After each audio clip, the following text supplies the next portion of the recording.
must love y'all because I'm telling y'all all the tea. Nobody ever really talks about how you feel like when you're reverting back to your old self. People don't be real about their walk with God. No, I struggle with lust a lot. You're in warfare. You need to like fight back. Yeah, I'm real transparent on here if you haven't noticed.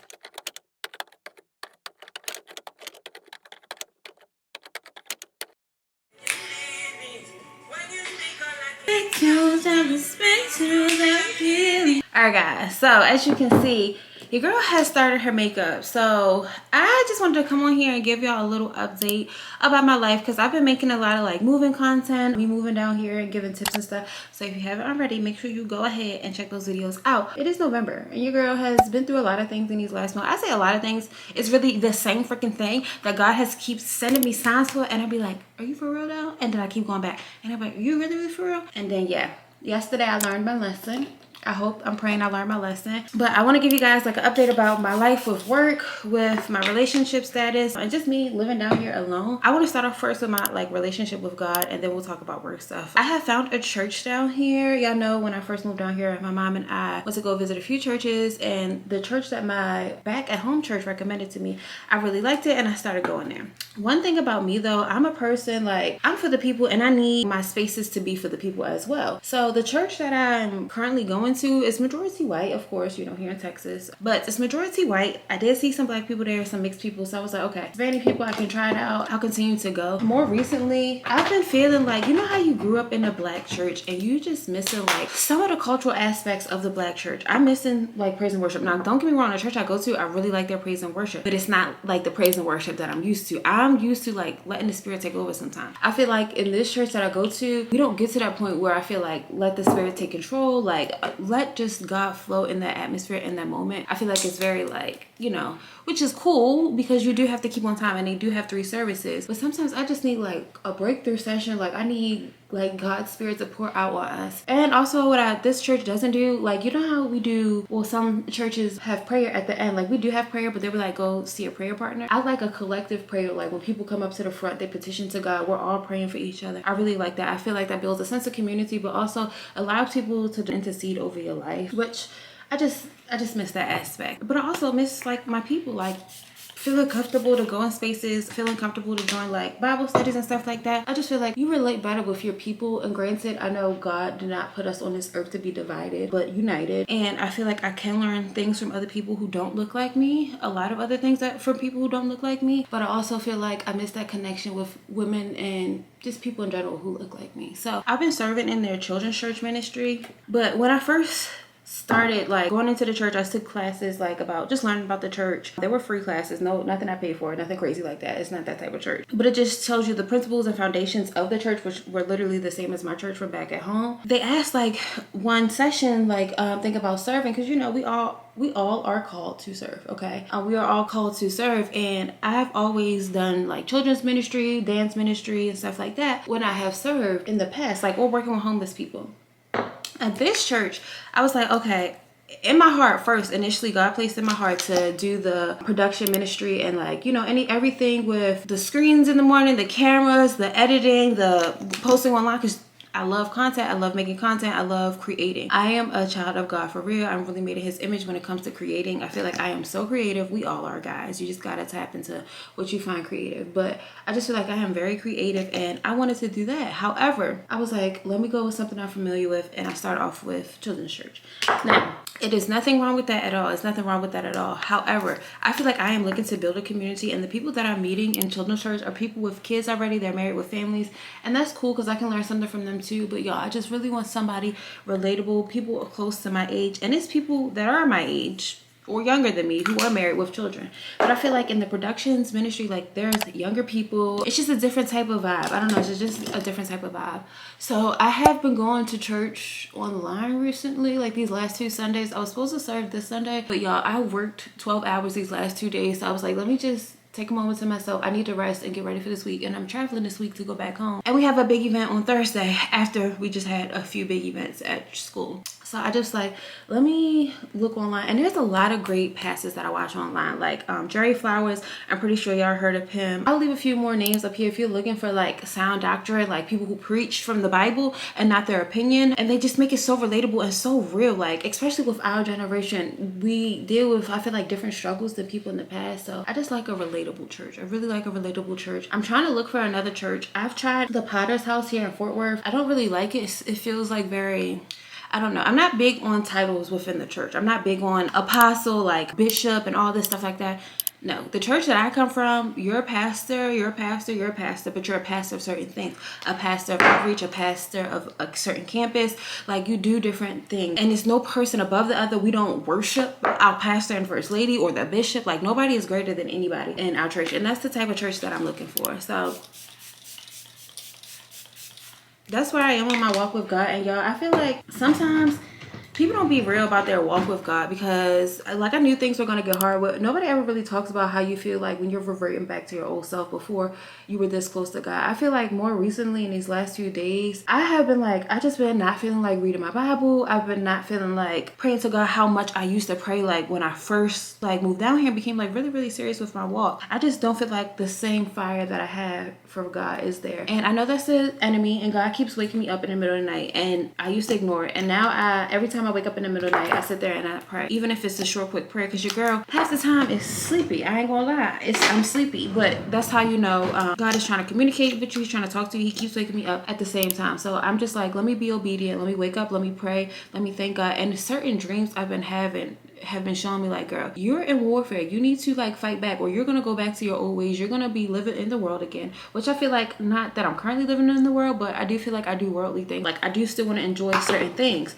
but I don't want to go to certain behaviors. Like, yeah, I'm real transparent on here if you haven't noticed. I am a Christian. I am a believer. I am new in my walk with God. I've known God all my life, but I'm taking it more seriously now. So I like to be real and transparent, because I feel like there's other people out there who want to come to God, but I feel like sometimes Christians push them away, or we present perfect life with Christ and everything like that. Like, no, I struggle with lust a lot. I struggle with like sleeping with different people when I know I probably shouldn't have, or doing it out of loneliness or boredom. That's something that I really struggle with. But that is something, since moving down here and growing my relationship with God, that I've really gotten a hold over. Like, I've been abstaining for a few months now, and this is the longest in my life I've ever abstained. Okay, so I think that's a really big accomplishment for me. I don't smoke or smoke weed or anything anymore, when I used to smoke almost every single day for 5 years. So I've been delivered from a lot of things, but most recently I feel like I've been tempted in the area of lust. And I want to sit here and talk about it, because I feel like if I keep it to myself, guys, that's how, you know, the enemy has power over me. But I want to talk to somebody, and I hope I'm reaching somebody, and I hope that somebody out there will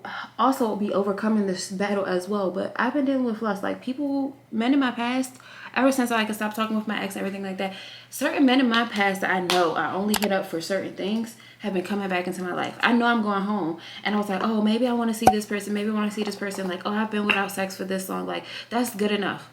But no, I had a dream last night, y'all, and I'm being real open with y'all, and I rebuke any monitoring spirits or anything that is trying to come in my way and stop my plan right now in the name of Jesus. But y'all, I had a dream last night, and I honestly cannot tell you where the dream started or anything like that, but all I remember is that there was this prison. It was like this prison, and it was a room, but the cell was like made out of iron. It only had like this little window with rails on it, and it was like all these white tassels hanging off, and it was this one shoestring. And I remember at first the shoestring was loose, like it was nobody in there. I knew it was nobody in that cell, but then it was like the sergeant or somebody coming around to check the room, and the shoestring started to pull in, and I grabbed it, and it started to pull me in, and I was like, no. I started yanking it, and like we were tugging. Whatever was in that cell, I could not see, it was pitch black, but whatever was in that cell started like pulling me in, and I cussed in my dream, y'all, and I was like, oh, you will not win. Like, you will not win. And I woke up, and I felt that there was just God like, you better stop playing. These things that you're doing, the people that you're texting, even though you haven't done anything wrong yet, it's just a little thing. What did they say in the Bible? If you so as you think it, you do it. Like, something like that. I think I'm gonna find the verse and put it up here. But it's like, girl, you cannot be playing with fire like that. The devil only needs an inch to take a mile. So I woke up in the middle of the night, and I began rebuking those things over my life. I spoke against the spirit of lust. I spoke against the spirit of Jezebel. I spoke against anything that maybe stopping me from getting to be the woman that God has called me to be, because I know it is not a lustful woman. I know what lust can do to you. I know how lust can distort your thinking. So I say all that to say, y'all, pray for your girl and you continue to stay prayed up. If you're fighting something right now, call on God, y'all. It's hard. It is hard. Y'all don't understand how I've been fighting my flesh like Mike Tyson's Jake Paul type. But I'm Jake Paul, okay? Because I'm a win. I'm a win, baby. I'm going to win. But yeah, y'all, I'm just continuing to work on my relationship with God. And I'm remembering my worth in God and what I'm called to do and what I know God has promised me. And I know what I want. And I just feel like I cannot stop because I feel a little bit of temptation. You know, I have to keep going. I have to persevere. My favorite scripture, like at the beginning of this, perseverance builds character. So I just got to continue and persevere. And the more that I persevere and continue to deny my flesh and take it up to God, the better I will be in certain areas. So now that we've talked about my relationship with God and how that's going, I want to talk to you guys a little bit about my relationship because that kind of leads into this. I must love y'all because I'm telling y'all all the tea. A few weeks ago, I told last week, I think, I told myself, I was like, God, I'm going to, fast from my ex for the rest of the year. I'm not going to talk to him or whatever. Already, God has shown me many signs that I need to stop dealing with this person. I love this man. He is a great man. He's a great person. But at the end of the day, it's something in me that's just been calling me out of it. Even while him and I were in a relationship for the last 5 years, it's been many times in our relationship I've told him like, God is telling me to leave this relationship, and yet I stayed. I feel like God had to take this relationship away from me. He took my car away from me, my relationship away from me, where I was staying with my boyfriend away from me. He literally had to strip me of everything to show me like, girl, you don't belong here. And I still went back, thinking that, oh, time has passed, I've changed, he's changed, I sought God. But just because you're seeking God and things may have changed within you, you may have become a better person, that did not mean that I should have gone back to that man. You know, there are people that like to sit there and waste your time. Now, granted, I did my wrong. I'm not bashing this man at all. I did my wrong a lot. But I do feel like at a certain point in a man's life, he knows if he wants to be with this girl or not. And he told me several times, like, yes, I want to be with you. Yes, I want to be with you. Okay, but where's the fruit? Where is your actions? You know, words don't mean anything. And I told him a lot in our relationship. Like, he'll say he'll do something and don't follow up on it, or he'll do it and it'll be later. And I just feel like, I don't know. I'm not going to tell you my reasons why, but I made a lot of excuses for it. And no matter what the reason was, I feel like that says a lot about how you care about somebody. And now he did show up for me in other ways, but when it came to like doing certain things, I don't know. I don't know. I'm still trying to excuse him. Look at me, y'all. So yesterday I texted the ex again. Well, 2 days ago I texted the ex, and then I was like, I probably shouldn't have texted him for that. Then I just promised God to leave him alone for the rest of the year. I texted him while I was at work yesterday, and I said, God, I prayed this prayer. Y'all, once you pray that prayer, God gonna show you real quick. I said, God, you're gonna have to slap me in my face. Okay? You're gonna have to slap me in my face for me to understand that this man is not the one for me. As soon as I got home, I was already in tears, and I called my mom and said, you know what? God has showed me that this man is not for me. And she said, girl, how many times have you told me this? She said, how about you go journal or something? How about you go journal? And I was like, I don't feel like writing right now. I'll just make a video, because I started like little mini video diaries to myself when I didn't feel like writing, just to look back and reflect on. Y'all, it was April 24th, I believe, this year. I was making a video about the same situation, about my mom telling me how many times you're going to keep going through this, how many times does God have to show you the signs. So I say this to say, y'all, make video vlogs, make journal entries, whatever you have to do, but we all should have something to remind us to not go back. We should all have like a journal, a video log or something, just to remind us how far we've come from. Hold on, guys, my brother's FaceTiming me. Say hi to the vlog. Hi, vlog. Oh, guys, look at his Christmas tree. He did that so quick. I need to get some more stuff to fill it in, because normally it has green bulbs as well. Sorry, guys. I love my brother, and we were literally just talking about decorating our house this last night. I was like, this is my first year here. I want to decorate, but y'all, I'm going home for like the next 2 weeks, and then I come back the first week in December, but then I leave back out. But I'm like, should I even decorate my house? I won't be here. And of course, my mom and brother, who absolutely love Christmas, they're like, yes, you should decorate. You should decorate. I'm like, but I won't even be able to enjoy it. And when I come back, it's going to be January. I'm going to want to take it down. Like, I don't know. And I feel like a girl like me, I'm going to splurge on my stuff. And I feel like I'm not in a position to want to splurge on, ooh, what is that? Y'all saw that? Okay, thank you, Jesus. I'm not in a position where I want to splurge right now. I feel like my money could be used for better things, like saving, because I need to save money. But Yeah, y'all, I'm done my face right now. Ooh, I feel like I need to set under my eyes more. I'm done my face, y'all, and I'm gonna go ahead and begin recording a video about different mistakes that I have made while moving down here. Either mistakes I've made or what I've learned since moving down here. I don't know which video I want to make yet, but I'm gonna make another moving video just so I can have videos built up for when I go away, so I can begin recording, because I probably won't film at my mom's house like sit down videos. I'll probably do vloggy vlogs, of course, but probably no sit down videos. So make sure you go watch this video that I'm about to record for y'all. And yeah, let me know down below how y'all been doing. I haven't really told y'all about work either, y'all, but that's something completely different. Y'all gonna have to pray for me. Y'all know I moved down here for a dean of students position, and so many people keep saying, Aniya, you moved for this, you moved for this. Yes, I moved for this. And I'm gonna put a picture up right here about an email that I got from a lady that I work with that just reminded me why God has me here. God has me here for a reason. Yes, I moved up to Texas for a whole job to work in a school when I've been working in a school. I'm sorry, $10,000 like broken down over your checks is not a significant amount of money, but God has been keeping me in this space, and I just know that he has me here for a reason.